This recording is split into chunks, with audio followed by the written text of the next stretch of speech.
আমি এখন সাজনাগুলো কেটে নেব। এই সাজনাটা একদম কচি, কচুর লতির মতো, একদম নরম। সরষে বাটা দিয়ে চিংড়ি মাছ দিয়ে চচ্চড়ি রান্না করব।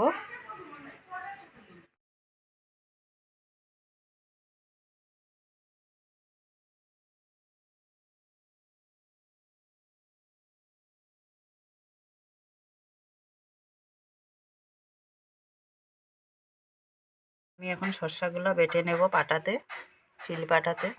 সরষে বাটা হয়ে গেছে, ওদের পিসি বাটিয়ে দিয়েছে।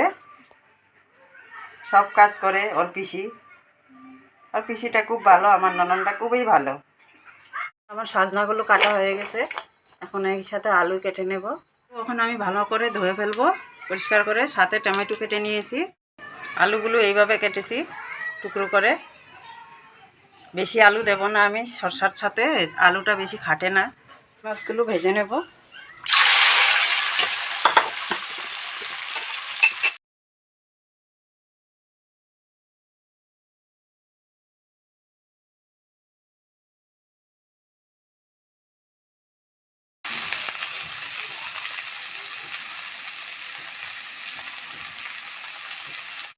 চিংড়ি মাছগুলো তুলে নিয়েছি। এখন এই কড়াইতে আমি তেল দিয়ে দিব। আমি পুরনে শুধু কালি জিরা দেব।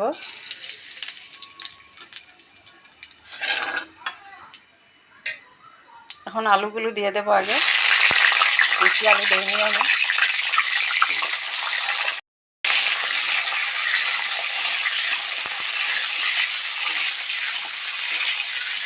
আমি অল্প একটু হলুদ গুঁড়ো দিচ্ছি।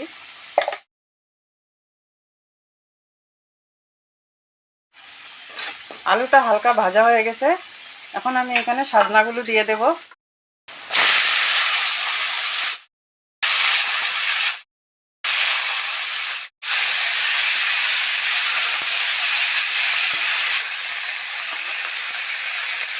এখন ঢেকে রাখবো 10 মিনিট।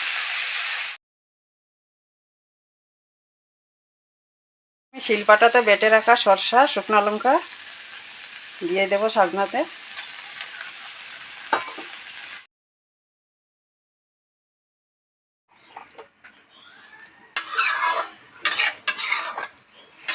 এখন আমি 10 মিনিট ঢেকে রাখবো।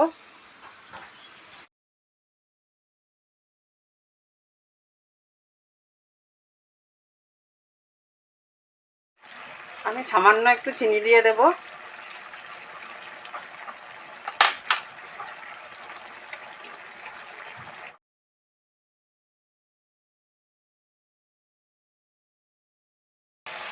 চিংড়ি মাছ ভেজে রেখেছিলাম, চিংড়ি মাছগুলো দিয়ে দেবো এখন আমি সাজনাতে।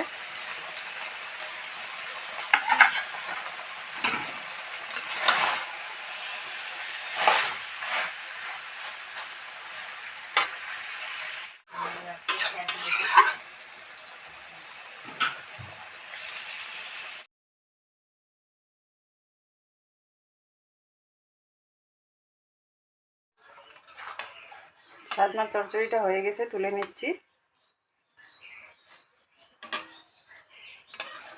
দিয়ে কচি সাজনা দিয়ে চচ্চড়িটা হয়ে গেছে। কেমন হয়েছে তোমরা কমেন্ট করে বলো। আর যারা যারা চিংড়ি মাছ দিয়ে কচি সজনা ডাঁটা দিয়ে চচ্চড়ি বানিয়ে খাওনি এখনও, তোমরাও রান্না করে খেয়ে দেখো। অবশ্য তোমাদেরও ভালো লাগবে। খুব সুন্দর হয় আর খেতেও দারুণ টেস্টি হয়।